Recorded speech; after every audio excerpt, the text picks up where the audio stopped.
Project Sunflower, Harmony, Chapter 8, Changing Times.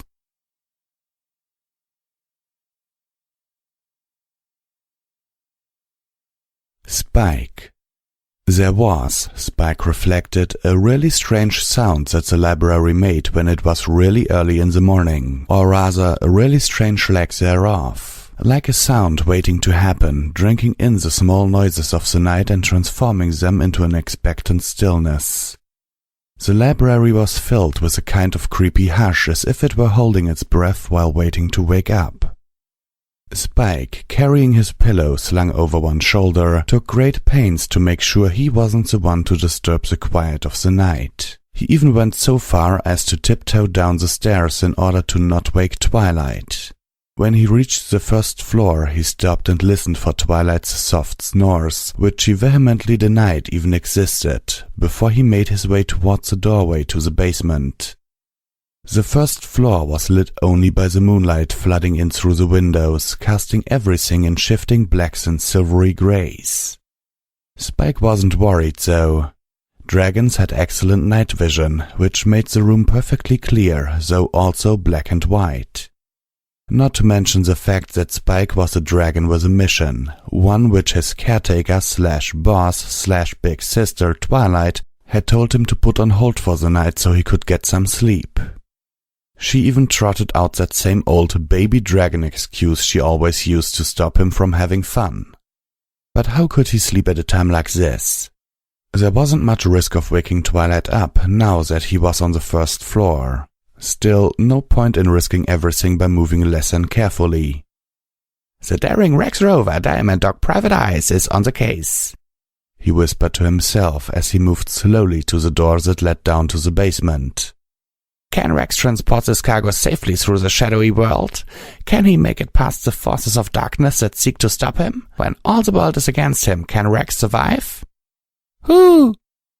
Spike jumped and smothered a yelp before shooting Owlicious a dirty look.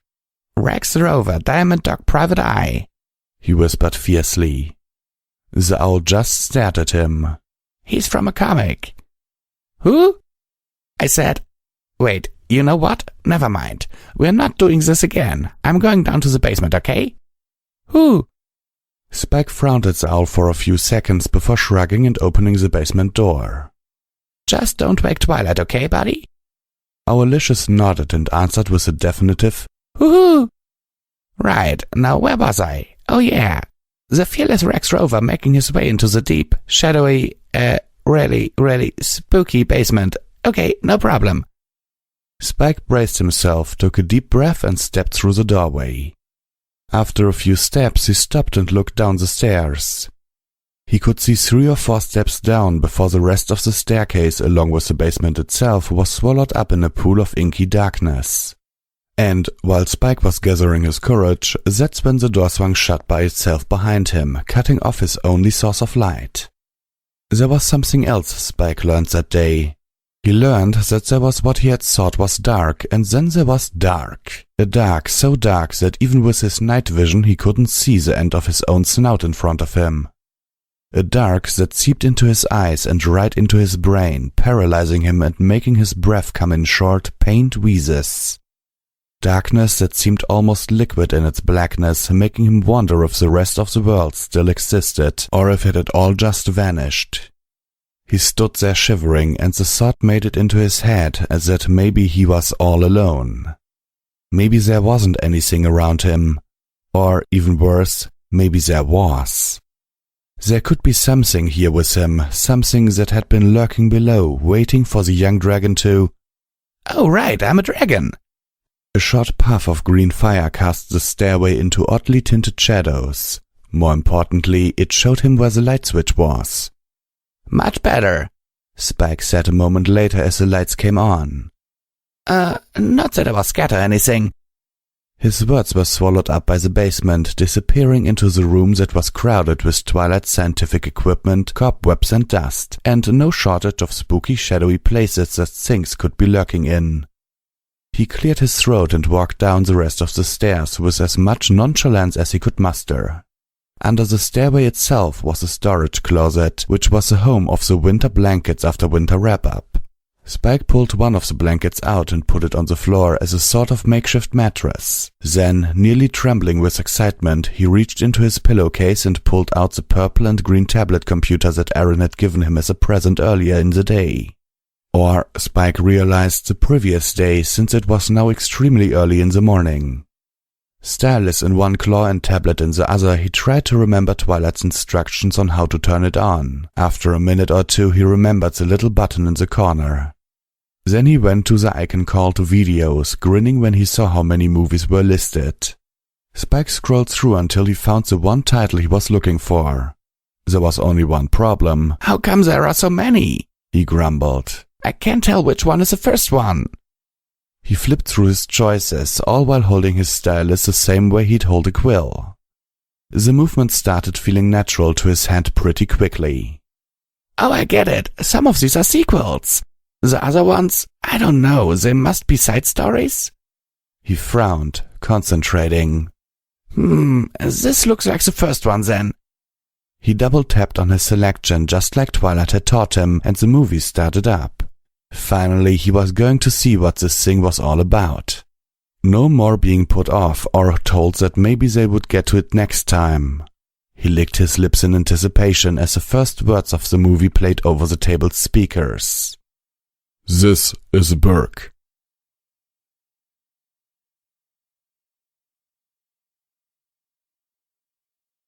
Celestia. When Celestia awoke, it was with a sense of peace and purpose.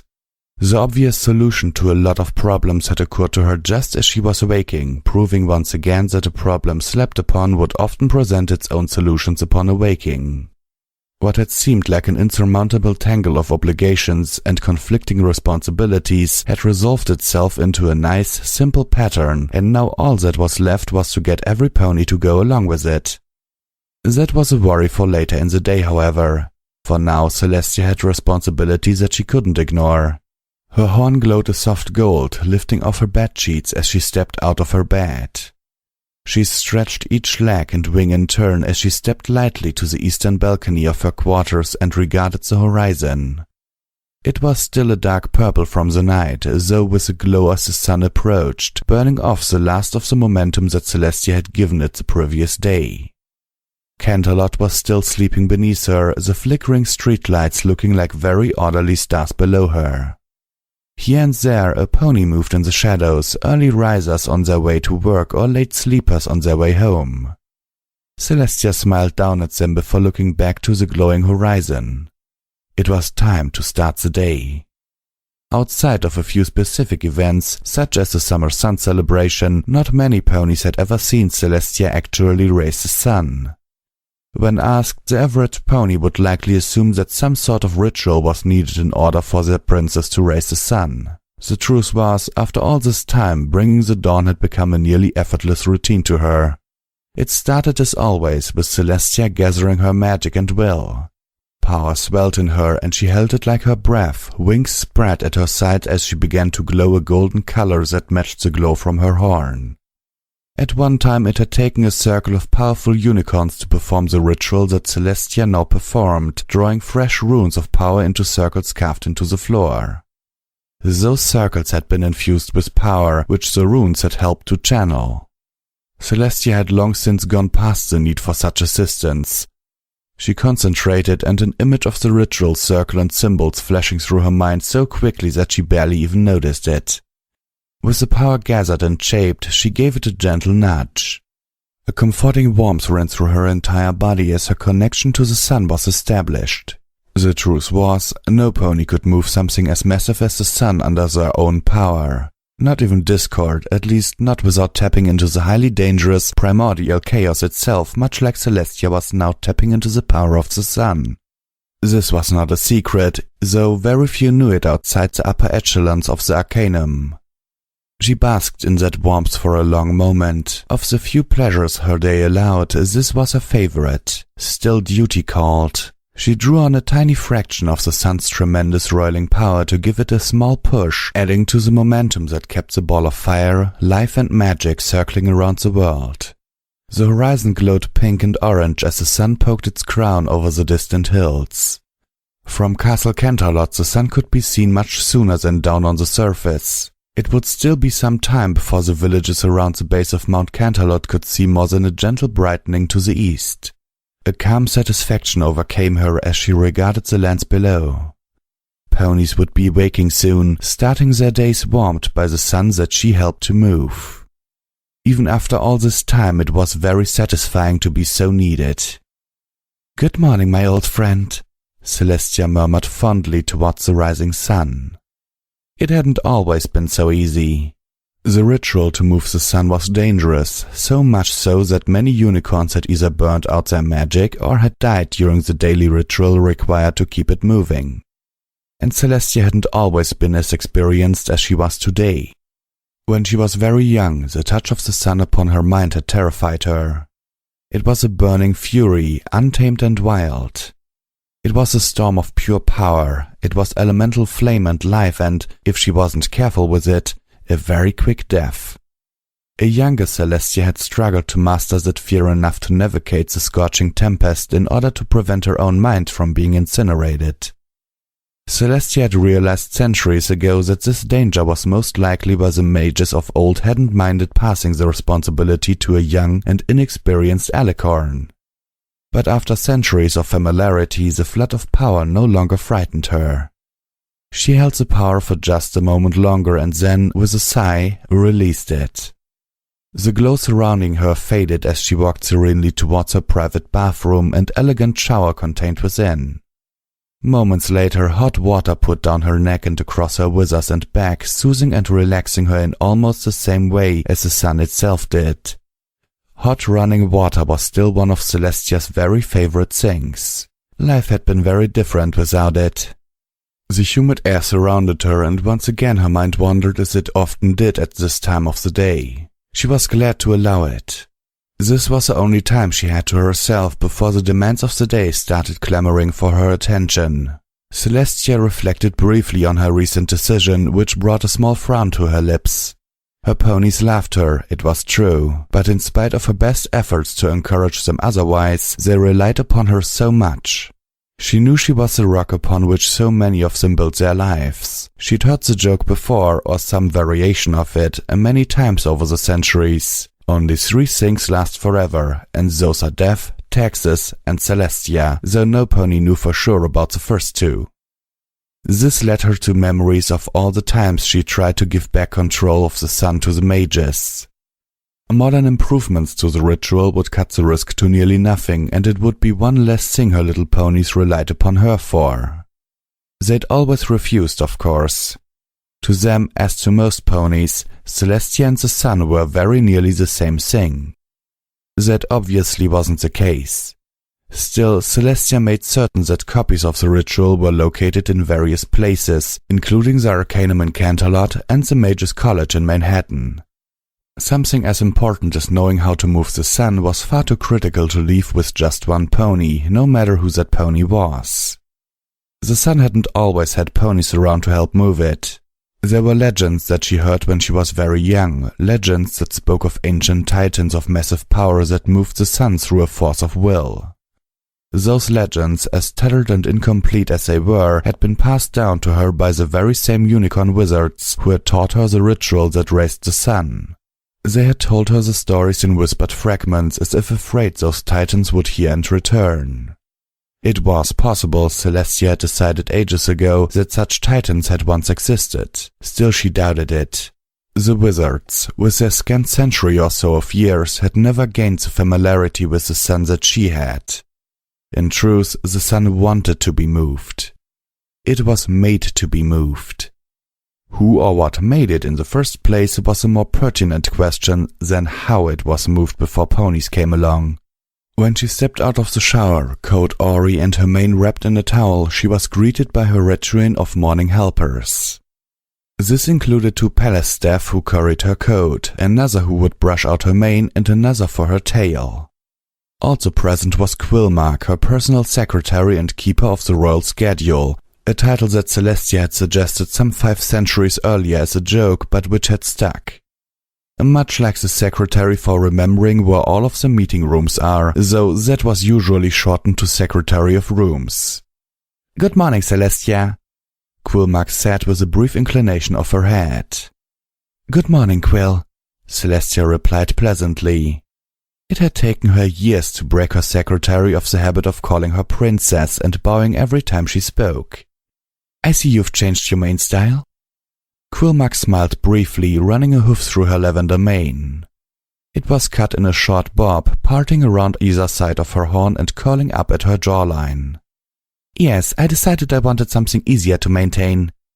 It looks very nice, Celestia said, both sincere and, briefly, slightly jealous. Her own mane, as much as ponies admired it, would never submit so easily to the shears. The last time she tried to have it cut, the stylist had eventually walked out of her own shop and taken up gardening on the far side of Equestria.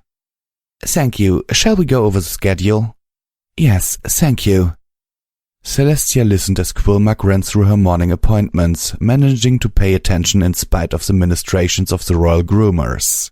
She'd had lots of practice after all. One somewhat surprising thing on the list was a request by Fair Trade, head of the Merchants Trade Association, for a meeting to discuss opening the gateway to Earth more frequently. Celestia considered it momentarily before nodding. Please let Fairtrade know that I will have to meet with the Arcanum before I can make a decision, and that I will meet with him in 2 days to discuss the possibility. Yes, Celestia, Quillmac said, making a note on her clipboard. I think that was about it. Was there anything you wanted to add? No, wait, yes. Could you ask a runner to find my sister? I'd like her to meet me in the dining hall in half an hour. Yes, Celestia, Quill said, inclining her head once again. As Quillmac went out in the hallway to speak to the guards, Celestia relaxed and let the grooming staff work her over, making her presentable for the day. When she imagined how Luna would take her announcement, a small bubble of laughter almost made itself heard. She made do with a small, nearly hidden smile. A princess must preserve her image after all.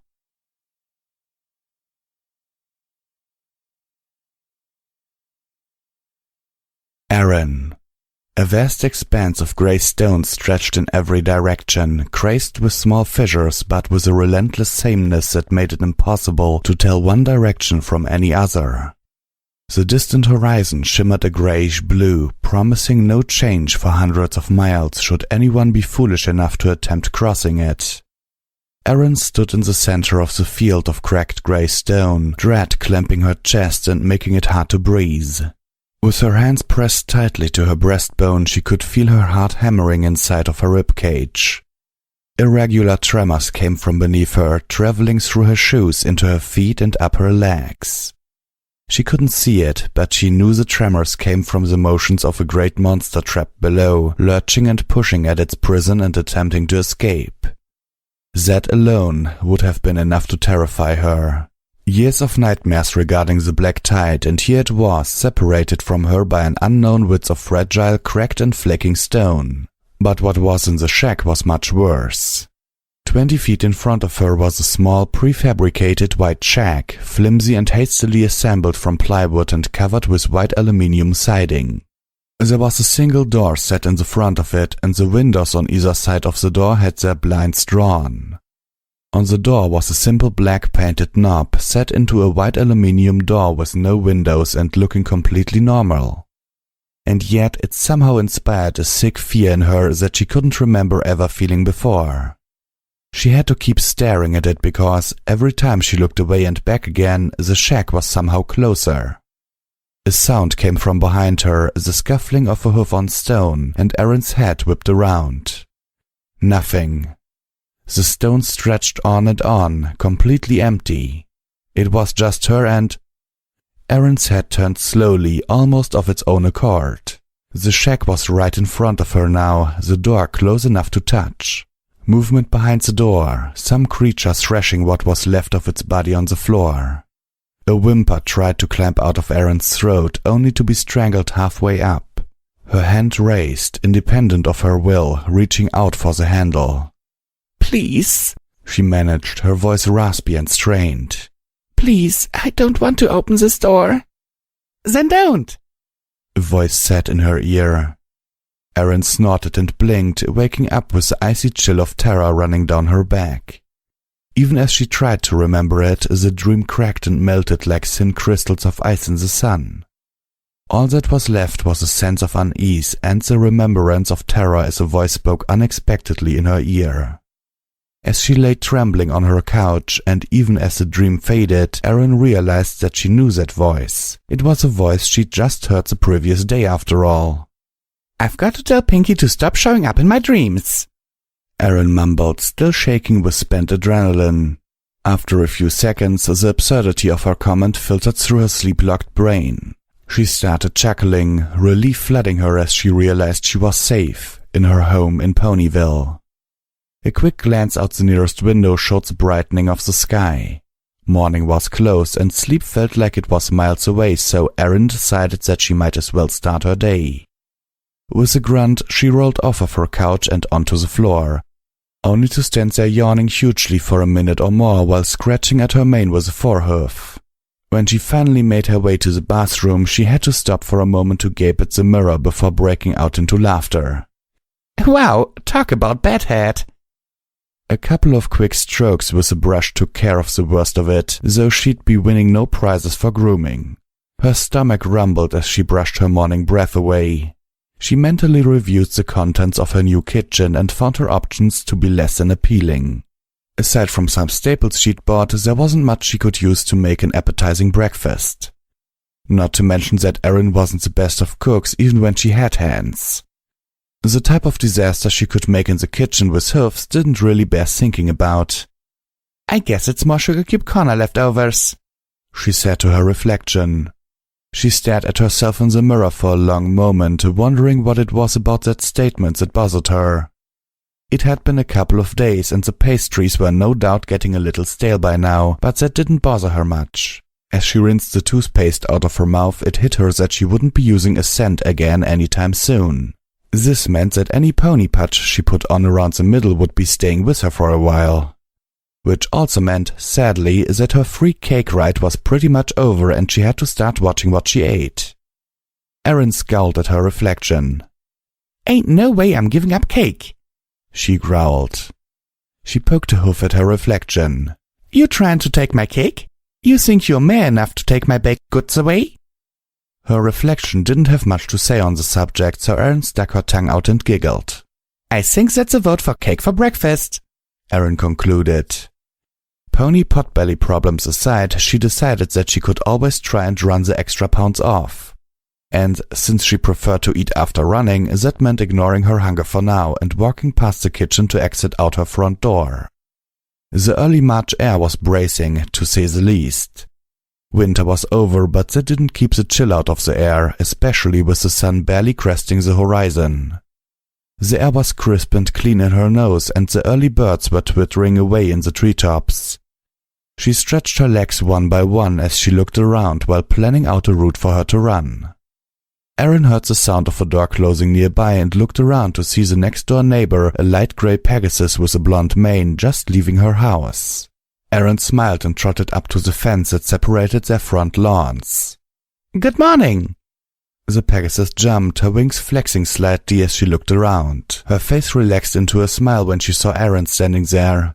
"Oh, good morning. You're up early." "I was going to go for a quick run this morning," Erin said. "By the way, I don't think I ever introduced myself last time we met. I'm Erin. I also go by Sunflower if you like that better." The Pegasus nodded.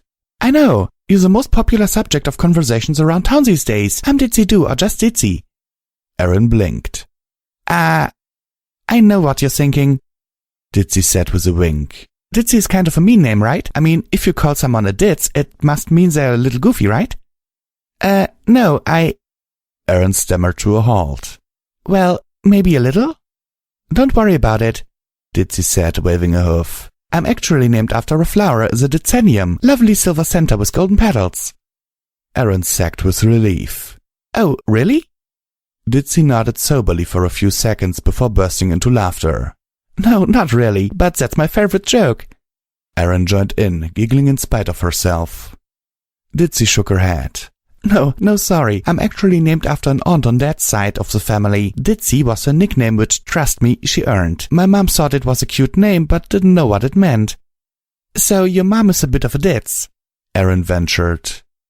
Ditzy stared at her for a few seconds as Aaron's smile slowly turned awkward. Then she started laughing once again, much to Aaron's relief. You bet she was, Ditzy said, grinning. Aaron breathed a sigh of relief before she returned Ditzy's smile. Say, do you have any plans for tonight? Ditzy asked. No, not really, Aaron said. Just setting things up in the house. Did you want to come over for dinner tonight? Meet my daughter. I'll make my famous carrot casserole. Aaron smiled. That would be wonderful, thanks. What time should I come over? We usually eat about 6. Should I bring anything? I have a bunch of leftover baked goods from my party at Sugar Cube Corner if you don't mind them being a couple of days old. Ditzy grinned. Oh, Dinky's going to adore you. That filly has a sweet tooth. Sure, bring some over. You got it, Aaron said with a sharp nod. The name Dinky seemed familiar, though she couldn't remember where she'd heard it before. You can even have some if you want. You're going to spoil us rotten, Ditzy said, smiling and placing her hoof on Aaron's shoulder. We'll see you at 6 then. You got it. Right, she said, spreading her wings and flapping them a couple of times. Well, it was nice meeting you again, Sunflower, but I really have to get going if I want to be on time. A couple of flaps later and Ditzy was airborne. See you later, she called, waving a hoof. Bye, Aaron called, waving back. She watched for a few seconds as Ditzy flew away and then, with a happy smile and a growing warmth in her heart, Aaron turned towards the semi-wild grassland outside of Ponyville to start her morning run. She started at a slow trot, getting the feel of things once again. Today felt like a clockwise day, so Aaron turned right once she left the last road on the outskirts of town. The grasses were still wet with dew, and it wasn't long before she was soaked halfway to the knee on each leg. A few minutes later, Aaron decided that she'd warmed up enough and let out a wild whoop while breaking into a gallop. She grinned into the winds as it streamed across her, making her mane and tail flow. Her legs were warming up nicely, and she pushed herself a little harder, the fields opening before her as she ran. 10 minutes later she collapsed, wheezing, in a field of daisies. She'd made it maybe halfway around what had once been her usual circuit around Ponyville before her legs had just given up, which is why she was now in the somewhat undignified position of laying on her side and gasping for breath while wildflowers tickled her nose and ears. In her previous stay in Ponyville, she'd run laps around the village at much higher speeds than she'd managed today, without even breaking a sweat until her third lap. Today, though, she was already at her limits. She wondered about it for a while as she sucked in huge lungfuls of air while stretching her legs to keep them from cramping up. Of course, it had to be the enhanced musculature of her old pony body that made the difference. She had turned down those enhancements since she hadn't wanted anything that would mess up the possibility of using magic. Besides, Earth Pony magic was supposed to give her enhanced strength and endurance. As Aaron lay there in the daisies and idly contemplating throwing up in spite of her empty stomach, she decided that the Earth Pony magic must not be kicking in quite yet. After an uncounted number of minutes, Aaron finally leveled herself back to her hoofs. Her legs felt weak and as wobbly as a foal's. A gallop was obviously out of the question, so Aaron decided to walk for a while. It took a few minutes before enough of her strength returned for her to go back to a trot. It had been a long while since running had been this hard for her.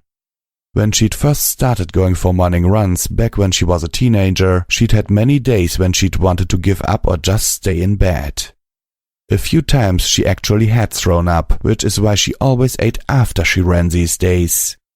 As Aaron switched back into a walk, she realized that she would just have to build her endurance up again the old-fashioned way. No ascent and no Earth Pony magic, just effort, sweat, and resolve. She laughed in the early morning air. "This is so going to suck," she said, her mouth turning up into a rueful smile. Celestia. The royal dining hall was once again outfitted for breakfast. 2 royal servants stood against the walls with stoic expressions on their faces, waiting for orders. They steadfastly ignored the flying spoon that weaved and bobbed its way through the air, wrapped in a golden aura. The spoon, loaded with maple syrup-laced oatmeal, approached the tiny Alicon coat seated at the table. Yum yum, isn't this delicious, Verdant? The colt turned his head away stubbornly. Ah! Celestia sighed. It really is very good, and it will make you grow up big and strong. You want to grow up to be big and strong, right? Verdant scowled at her and pounded his little hoofs on the table. No! Through the centuries, Celestia had dealt with stubborn ambassadors, intransigent nobles, cantankerous trade representatives, and unbending foreign rulers. She had learned methods to sway even the most relentlessly headstrong to see things her way. All of that was simple and straightforward compared to getting a young colt to eat his breakfast, though much more likely to cause international conflict. Honeyheart stepped forward. If I may, Highness? Celestia smoothed away the frown on her muzzle as soon as she realized it had appeared. I suppose so. Thank you, Honeyheart said as her horn lit up. Verdant eyed her with evident mistrust in his eyes as she took the spoon away from Celestia. The nursemaid returned the look coolly, arcing an eyebrow. You don't want this, Verdant? Honeyheart asked. Verdant shook his head, scowling like thunder. Good, that means I get to eat it all, Honeyheart said. The spoon dipped towards her mouth and she mimed eating it. Oh, this is delicious. The scowl faded from Verdant's face as his ears lifted from laying flat on his head. A glimmer of curiosity crossed his features.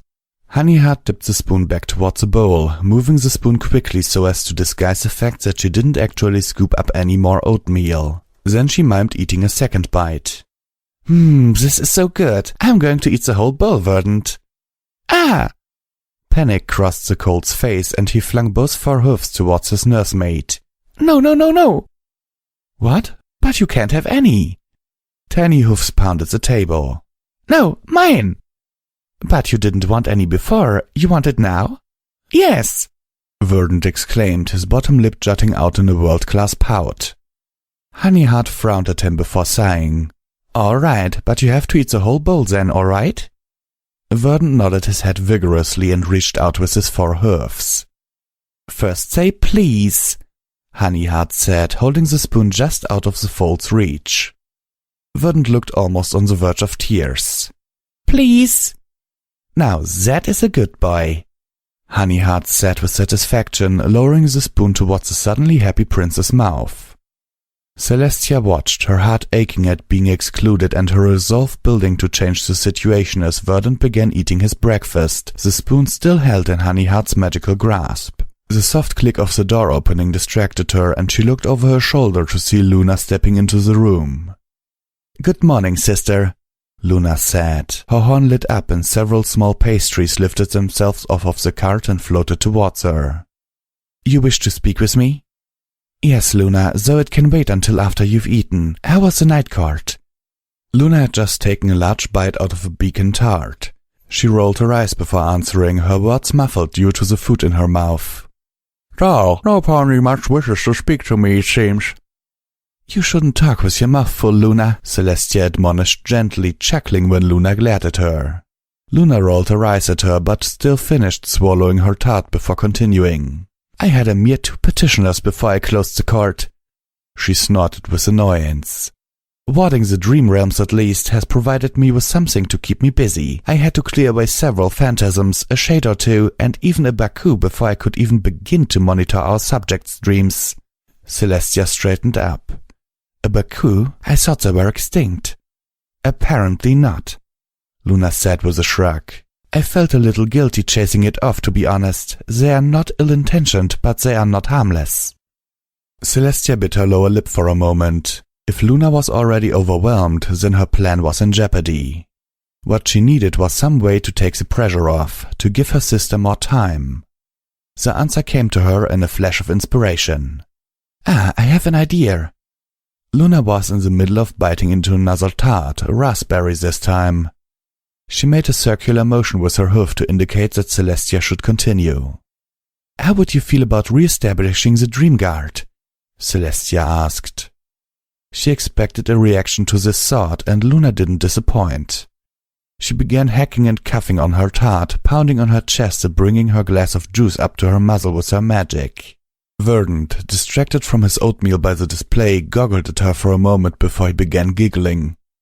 Celestia smiled fondly at him for a moment before addressing his nursemaid. "Honeyheart, could you take the young prince to the nursery and play with him for a while?" "Of course, Highness." Honeyheart bowed and lifted Verdant onto her back before leaving. By this time, Luna had finally recovered enough to croak out the word, "What?" Celestia shrugged. "Why not? The ponies didn't always have us toward their dreams after all. Why not make them responsible for it once again?" Luna scowled at that. "And then what? Shall I once again be relegated to the role of the useless princess, stuck away in a tower merely raising the moon when you're too busy to do so yourself? In regards to that," Celestia began, speaking carefully, "I'm afraid I have an ulterior motive for wanting to free up some of your time." "And what, pray tell, might that be?" "I would like to take a step back from the government and turn over many of my duties to you." Celestia watched as confusion ran over her sister's face. "I wish to be more available for Verdant. Naturally, I would still be nearby in case you needed my help or advice, but you would be the primary princess in charge, running both the day and night courts on your own." Luna stared wide-eyed back at her. I'm not certain I am ready for such a thing, Celestia." Celestia smiled comfortingly back at her, reaching across the table to pat her with a forehoof. "You dealt with things well enough while I was injured a few months ago," she pointed out. Luna scoffed. "That was both an emergency situation and also for a very short term." She looked away before mumbling, "And I am certain that the whole time I was making nothing but mistake after mistake." "Untrue," Celestia said gently. "Besides, this time you wouldn't be alone and the transition doesn't have to be sudden. We can take some time with it, though I would like to get this started sooner rather than later." How long would you want?" Luna asked, her voice faint. "Years?" "At least 5. Celestia confirmed before taking a sip of her tea. "He would be in school by then, which will hopefully free up more of my time." Luna looked torn. If Celestia had to guess, her desire for recognition and respect were warring with her inner belief that she deserved neither. It wasn't only for Verdant's sake that Celestia wanted this time away from the throne after all. Finally, Luna took a deep breath and gave a sharp nod. "I'll do it." Celestia smiled. "Thank you, Luna."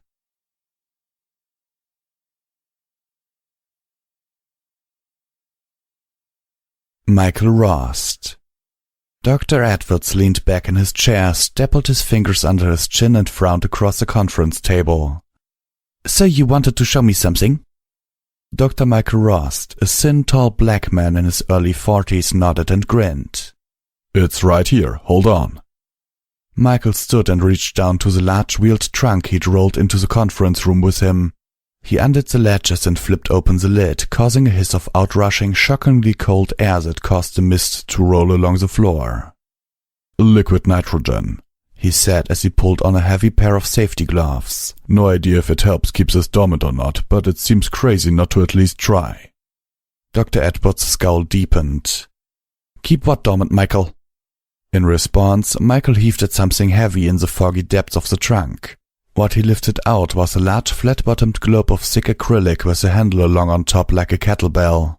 When Dr. Edwards saw what was inside, he surged to his feet with a panicked shout, his chair shooting backwards and hitting the conference room wall. Michael rolled his eyes at him. "Relax, Tom. It's dormant, like I said." "Good God, man, how could you bring that here?" "I told you, it's harmless like this. I've been studying it for weeks now." He grinned. "Did you know it looks just a little bit like brain tissue under a microscope?" "Does anyone know you have it?" "Robert Thompson does," Michael said smugly. "He authorized my research." Dr. Edwards' eyes narrowed. "I'll be checking that with him, just so you know." Michael shrugged, spreading his hands in front of him, palms up. The globe sat on the table, a discolored ring spreading away from the globe as the top was damaged by the extreme cold. "Properties is going to kill you for the damage to the table," Dr. Edwards said absently. Michael shrugged. "They can bill me." More time passed while Michael waited for his old mentor to make up his mind. And what's in it for me? He asked finally. Michael's grin widened. Co-authorship on any paper we write. I'll even let you have top billing. Dr. Edwards snorted. We'll be tarred and feathered if the wrong people find out we're working on this. Michael laughed, knowing that he'd gotten what he wanted. He reached out his hand as Dr. Edwards reached out his own. They shook hands across the table while the basketball-sized chunk of dormant black tide slowly warmed up between them.